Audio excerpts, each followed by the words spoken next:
Hello students, welcome to Sairam English classes. Today we will read the third chapter of class 8, Glimpses of the Past. As you know by the name, Glimpses of the Past, that it is telling us about the past of India. But which past we are talking about here? Yes, we are talking about the past of British people, how they came in India and empowered us. And this chapter also tells us the story of Indian people and their struggle to get their freedom back from these people. Before starting the chapter, we will know some new words from the chapter. The first one is martyr. Martyr is a person who undergoes death or suffering for his or her belief. The example is over here. Bhagat Singh was a great martyr. Destiny, power believed to control events.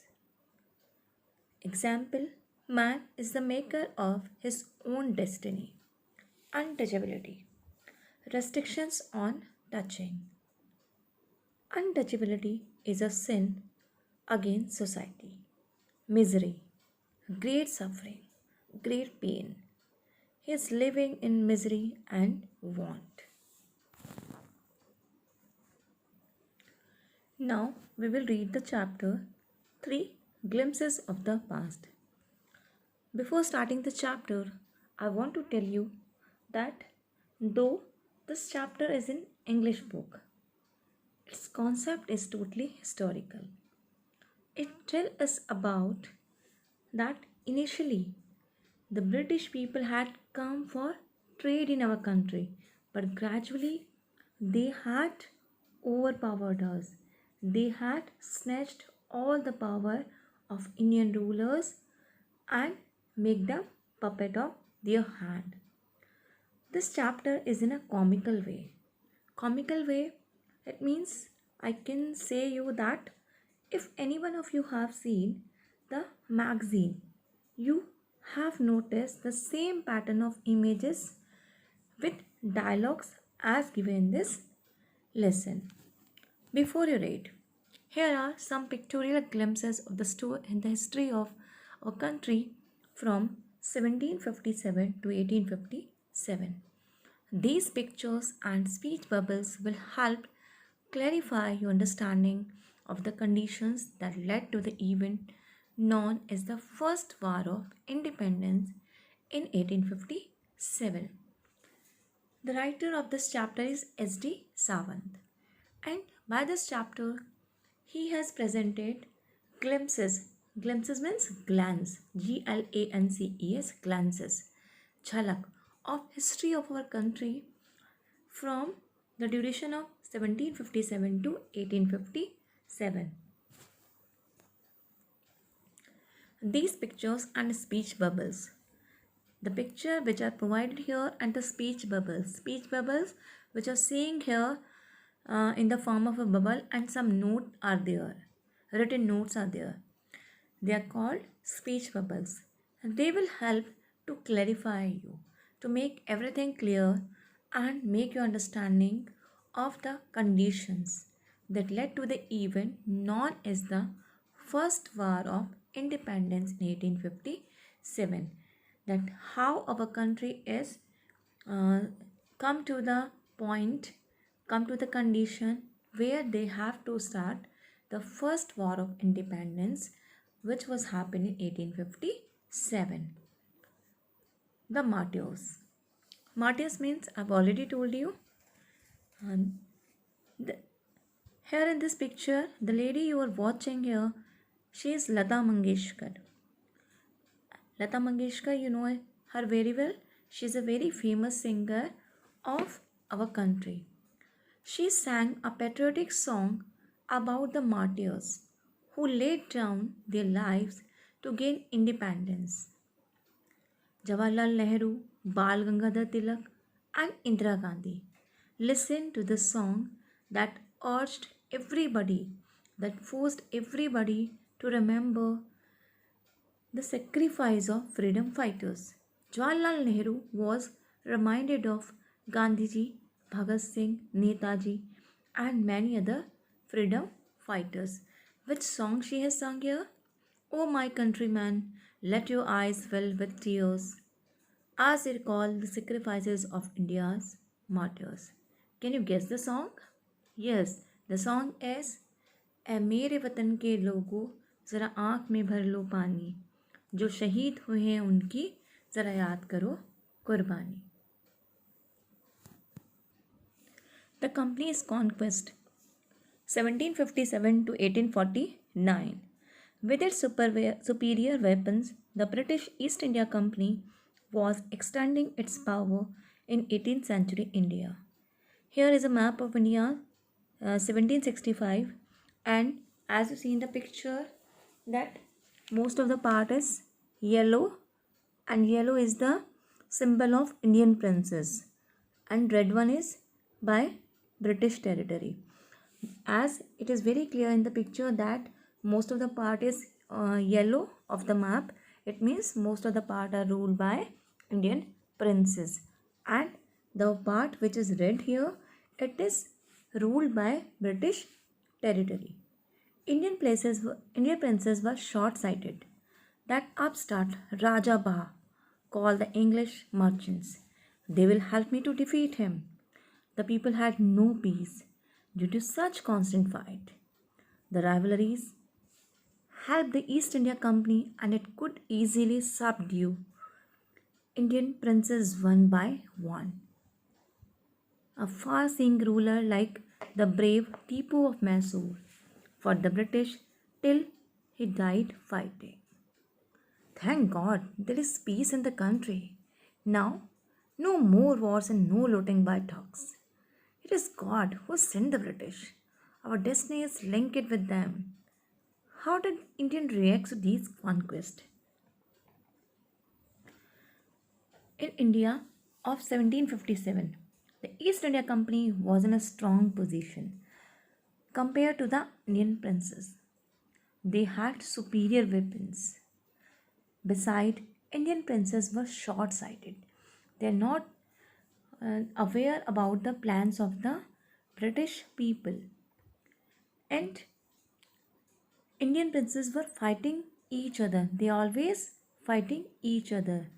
They often sought the help of the company to defeat other princes, and this worked in favor of the company.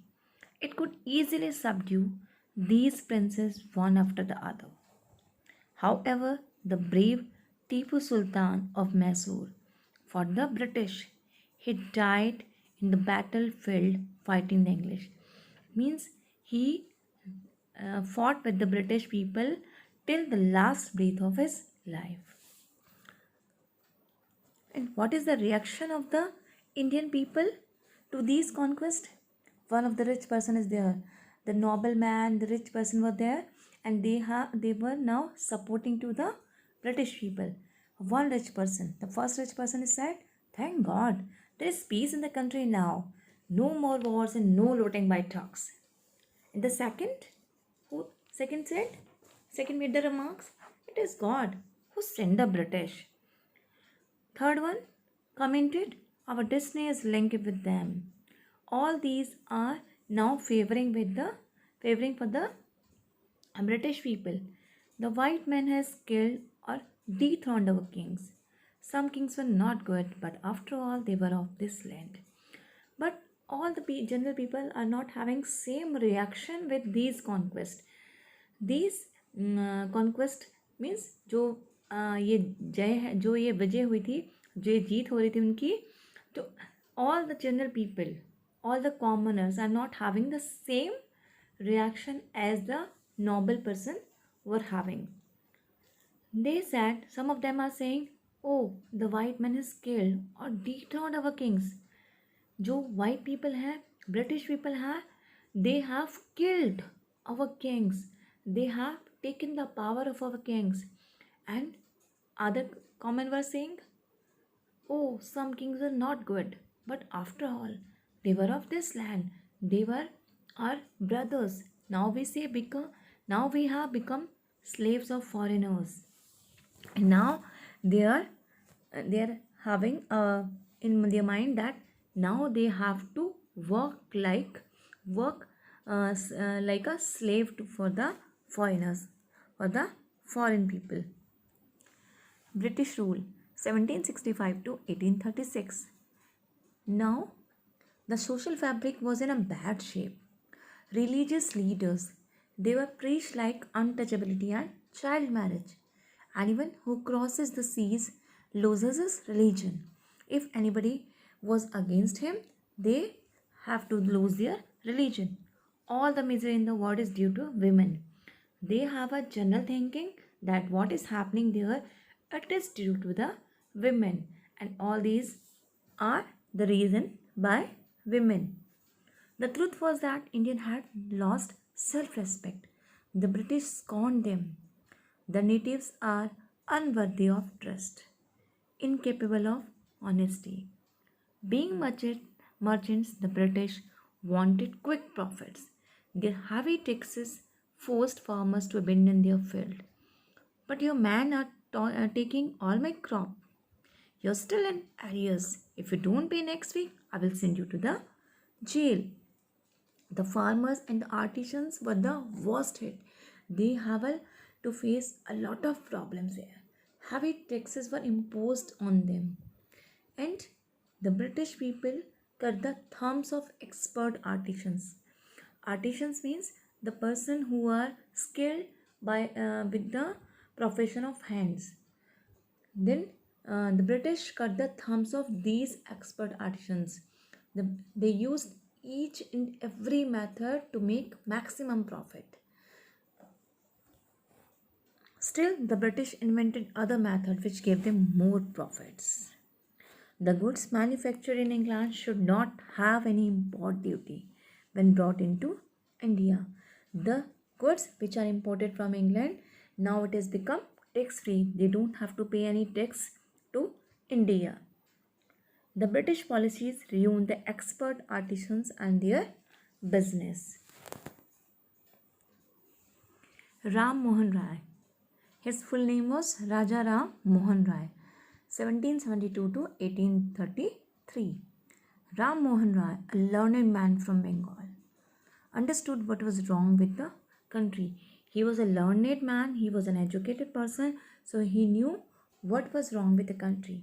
Let us not despise ourselves. Our ancient culture is great and we are capable of greater achievements. We must first reform our society. Superstitions have become ruining us. By watching all these things, he tried to unite the people and make them understand that our ancient culture is very great, but the only things we have to improve, that is we have to reform our society. In our society, many unfair things are there. We just have to remove them. Many superstitions have been ruining us. They are destroying our life. He told his wife Uma, cows are of different colors, but the colors of their milk is the same. Different teachers have different opinions, but the essence of every religion is the same. He was attracted by science and modern knowledge. Knowledge should be practical and scientific. He crossed the seas and went to England to see what made the British powerful. There he told them, we accept you as rulers and you must accept us as subject. But you must remember the responsibility a ruler owes to his subjects. He tried to teach the people that all religions are the same. Maybe the aspects of the teacher may be different, maybe the way it is different, but the essence of all religion is same. Sabka Malik Ek. He emphasized the practical use of knowledge. He was against the bookish knowledge and he want education which is used in the practical, which is used in behavior, which can we use that for further development. He went to England and he went to England to know why these British people are getting uh, developed, and what is the reason of, what is the reason of lacking ourselves, our India. There he reminded the British that rulers too had a duty towards their subject. He started newspaper in India. The super the suspicious British stopped them in 1823. He tried to tell them that if we have accepted you as a king, so you also have to accept ourselves as a king, because a king also have many duties towards their subject. Subject means oppression. Oppression means a feeling of being very uncomfortable and worried. But the British continued to oppress Indian. In 1818, they had passed Regulation 3rd. Under it, an Indian could be jailed without trial in a court. That means they have passed a law in which an Indian could be sent to the jail without trial in a court. All the time, British officers in India drew big salaries and also made fortune in private business. By 1829, Britain was exporting British goods worth 7 crore rupees in to India. Governor General Pentic reported back home, the bones of cotton weavers are bleaching the plains of India. The British prospered on the company's loot while Indian industries began to die. It means it means the writer want to tell us that the British business were prospering and the Indian industries were destroying by the time.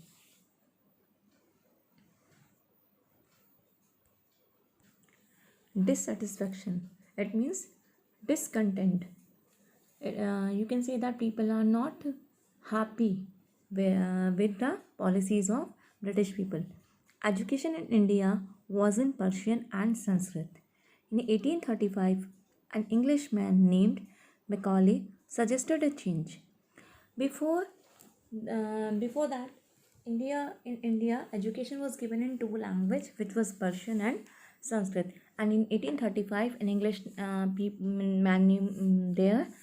came there, whose name was Macaulay. He suggested a change to the officers. We should teach the natives through the English language. The officer was also agree with him. English education produced clerks to whom the British gave petty jobs under them.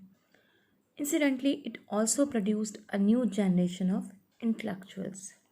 We must educate our brothers and try to improve their condition, their material conditions. For that, we must convey our grievances to the British Parliament.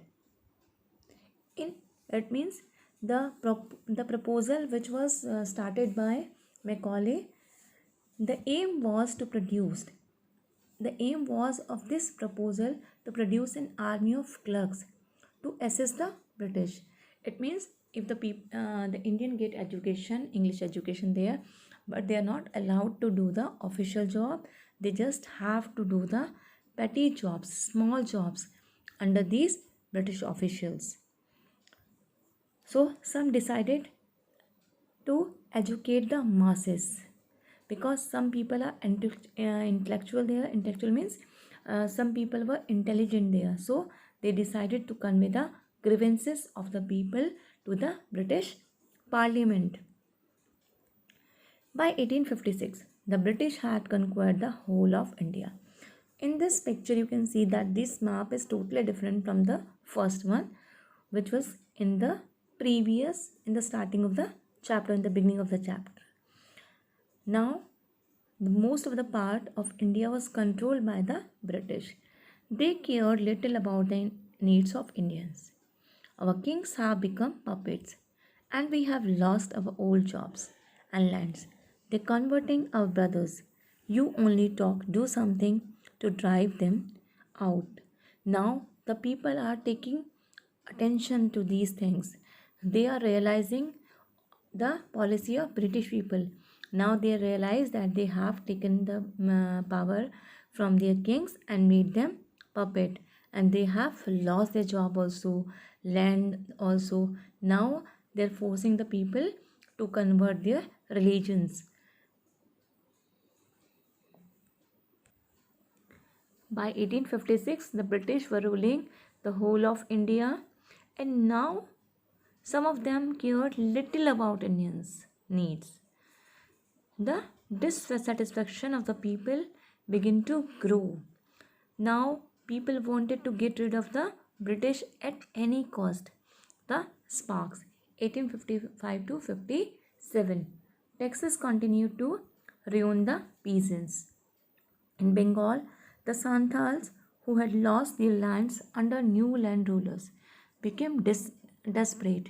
In 1855, they rose in rebellion and massacred Europeans and their supporters alike. Discontent was brewing in the East India Company's army too. And now this discontent, this dissatisfaction was increasing in East India Company's army too. The white soldier get huge pay, mentions to live in servants, while we get a pittance and slow promotions. Now the people are realizing that the soldier who are British, they are getting huge pay, they are getting much higher salary from them, and they are getting also a place to live in, while the Indian soldiers were getting nothing in the comparison of these soldiers. The Angrez ask us to cross the sea, which is against our religion. Who is the topi wala to abolish our age-old custom? Then thousands of other sepoys revolted. They were stripped of their uniforms. Or the thousands of other sepoy, other soldiers were there in the army. They revolted. They were stripped of their uniforms. Sepoy Mangal Pandey attacked the adjutant of his regiment and was executed. And the Sepoy Mangal Pandey, he attacked the adjutant of his regiment and he was executed by the British government,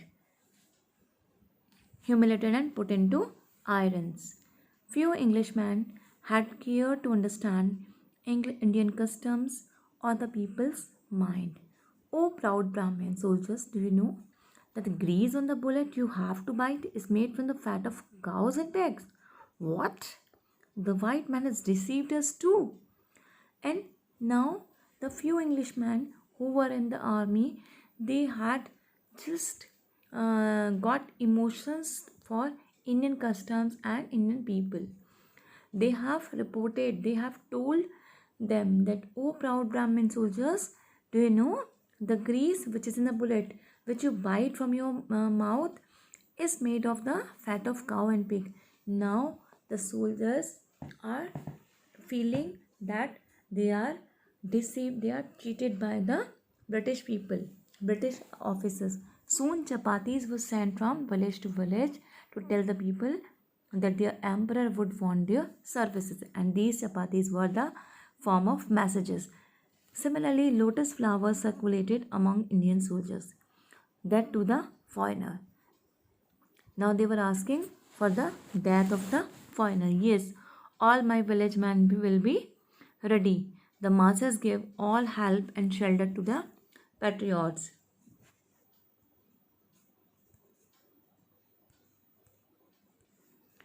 Revolt 1857. Then there was a violent outbreak at Meerut.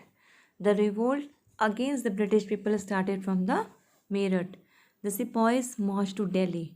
Long live our Emperor Bahadur Shah.